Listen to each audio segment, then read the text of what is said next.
I think inspiration for me just probably comes from other drummers, you know, but obviously my influences, I definitely have the influences that we all have, you know, as drummers in my age group, you know, Buddy Rich, Dave Weckl, Vinny Caliuta, Dennis Chambers, and even the newer guys that are closer to my age group, you know, Jojo Mayer and Thomas Lang and Benny Greb and Johnny Rabb. All those guys for sure are my influences, but my bigger influences were the educators. I mean, that was my dream. Like, I always thought, like, I never saw rock star drummers and thought, I want to do that. I saw these great educators, Freddie Gruber, Roy Burns, Jim Chapin, Ed Thigpen, and I thought, oh, those are the cats. So I guess those would be my big influences.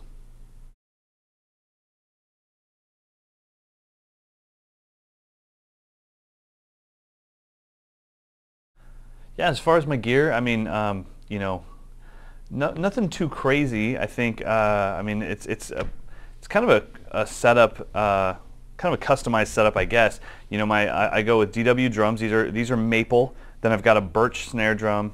This is a DW snare drum, even though it's got tube lugs. But the only thing that's kind of weird, I guess, is this is a 10x7, so it's got a really fast decay, really kind of punchy sound. So it's got almost like more of a birch sound to it because of how short it is. So 10x7, 14x11, 22x18, 14x5.5 snare. So all maple and then birch. And then as far as my cymbals, these are all Meinl Byzance cymbals. And this is the 20-inch extra thin hammered crash. This is my favorite cymbal. These two are just fighting for my undivided attention. This thing's just amazing.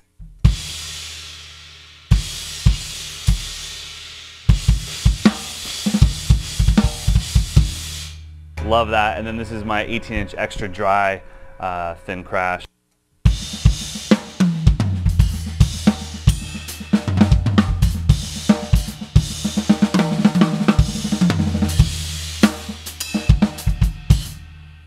And then I've got like my little kind of hybrid set over here, where I've got, you know, my loops that aren't, there we go,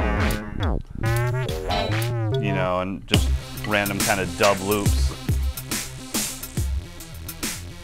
And then this acts as a snare drum here, so let's say we go to, you know,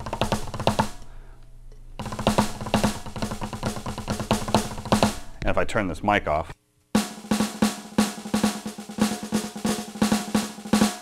so that's kind of my setup, you know, and as far as hardware, honestly, whatever's laying around. I mean, it's kind of funny that I say whatever's laying around and I have a DW 9000 pedal. It's literally because that's what was laying around. I usually use a DW 3000 and DW freaks out on me and they're like, oh, we saw you in a clinic and you were using a 3000. Like, do you want us to send you a 5000 or a 9000? I'm like, dude, I don't care, man. When it comes to pedals, you push it down and it hits the bass drum. That's how it goes. I'm not a gear snob at all, especially with pedals. I kind of feel like, look, I grew up on a Ludwig Speed King and it did just fine. So a DW 3000 is 10 times better, or a Pearl Eliminator, or a Tom Iron Cobra, whatever it is, doesn't matter what company makes it. But those are all way better than that. The Speed King that I grew up on, it was neither speedy or kingly. So, but that's kind of my gear in a nutshell.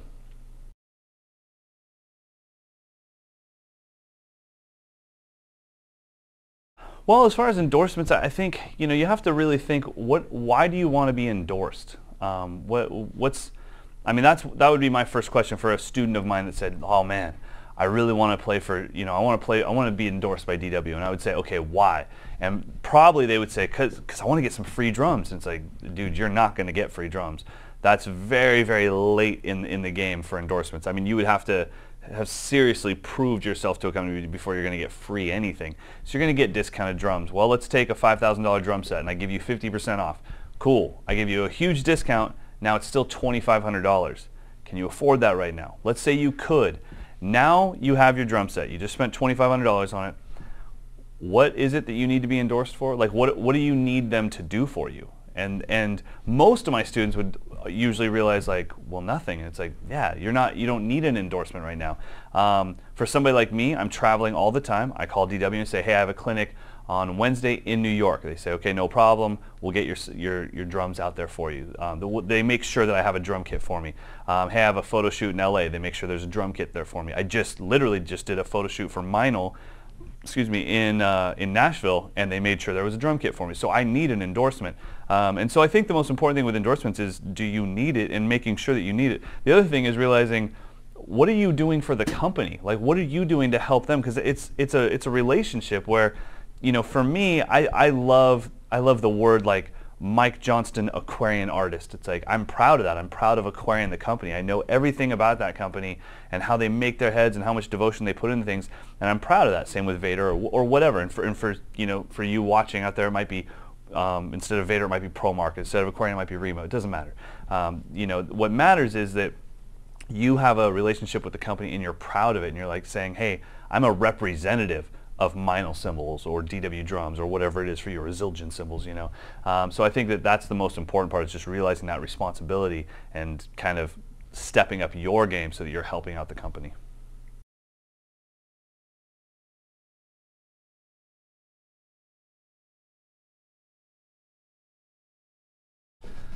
What's next? Man.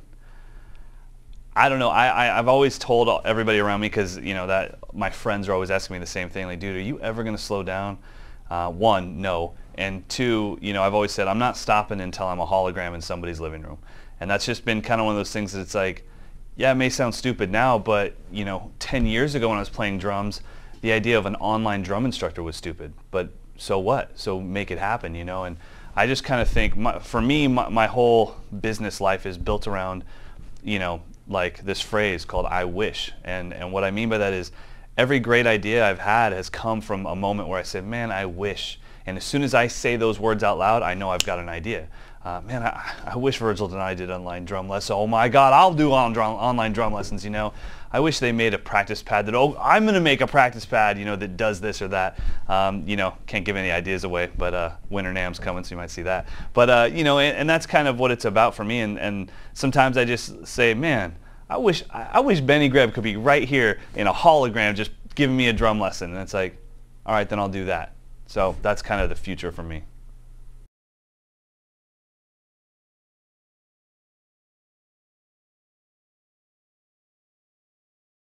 I think the most important drumming advice would probably be from my teacher, Pete Magadini, who just, it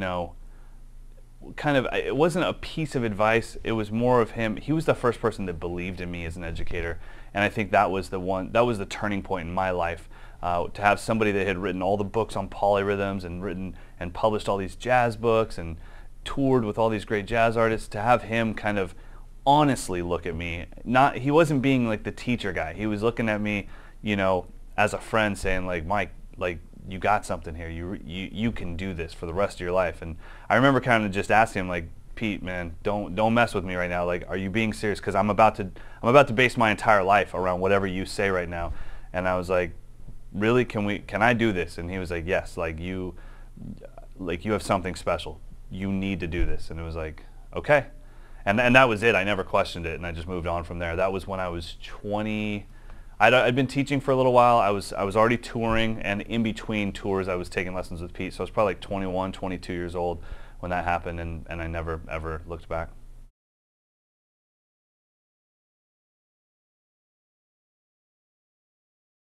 Yeah, I mean, you're right. It's weird how negative this industry can be, but you have to understand that negativity is fueled from jealousy. So, the way I've always looked at it is, the more hate that's coming towards you, you're probably doing something really good in the drum industry, and that's just kind of how it goes. But as far as staying positive and keeping upbeat about it, it's really simple. For every young drummer out there, and when I say young, I'm not referring to your age, I'm referring to how long you've played drums for. So to me, someone that's played less than 10 years is a young drummer, because it's a lifelong study. It's like golf. Like, you go out and golf and you see this guy that's like 78 years old and he's just horrible, and you're like, how long have you been playing, man? And he's like, 47 years. And I'm like, holy crap, and you still can't play. And he's like, this game will get you. And I feel like drums are kind of the same way, where it's like, look, man, like, you're not going to get it today. So my advice to young drummers is, stop comparing yourself to anybody else. You have no idea what their childhood was like, how much music they had in their household. Did they go to a church that had music? Did they not? Did they have private lessons? Did they not? Did this guy have private lessons with Dave Weckl because his family was friends with him? So you don't know how they grew up, so you can't compare yourself to somebody else. But you can compare yourself to you. And you have to beat you every day. You have to beat you. Like, you're your competition. So I look at Mike Johnston, you know, September 2010. That's the guy who I'll watch that video and I'm like, I'm coming for him. And I just have to make sure that I'm better than that guy, you know, and then whoever I am, I mean, this is July 6th. So whoever I am today, I just got to be better than that guy, you know, and that's how I stay upbeat and stay positive, because I never worry about like, wow, that JoJo Mayer guy's pretty fast, you know, or God, is that Derek Roddy's feet? Has he got like 4 animals down there? Like, I don't think about it. It's like, I appreciate it, absolutely, but I don't let it come to me and go, wow, I'll never be that good. It's like, I'm not worried about being that good. I'm worried about beating this guy that's on the drum set right now. So that's how I stay positive.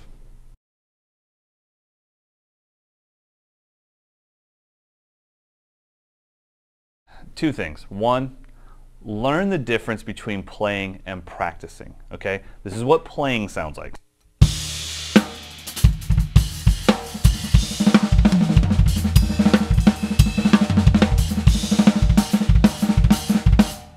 It's just you making yourself happy about being you.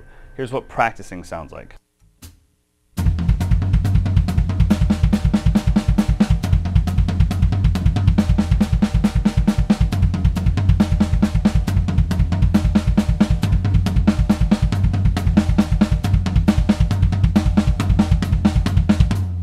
You know what I mean? Like, that's practicing. Practicing is working on something you currently struggle with.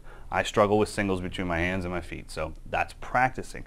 So I think, you know, I hear a lot of people saying like, man, I practice like 6 hours every day. I'm like, really? You practice 6 hours a day? You sure? You want to do a stopwatch on that one? I don't think you do. I think you play drums for 6 hours a day, and inside that 6 hours, maybe there's 30 to 40 minutes of actual practice.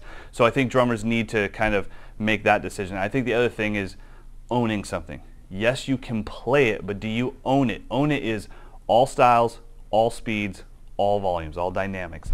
You know, so because you don't always get to play your coolest lick at your favorite tempo.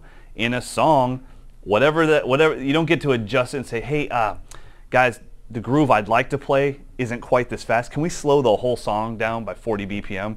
They'd be like, yeah, absolutely. Just do it on your way out. You're fired. Next, you know, and so you don't have that option. So I think you have to, you know, I'd like young drummers to start to own things before they move on to the next thing. So hope that helps.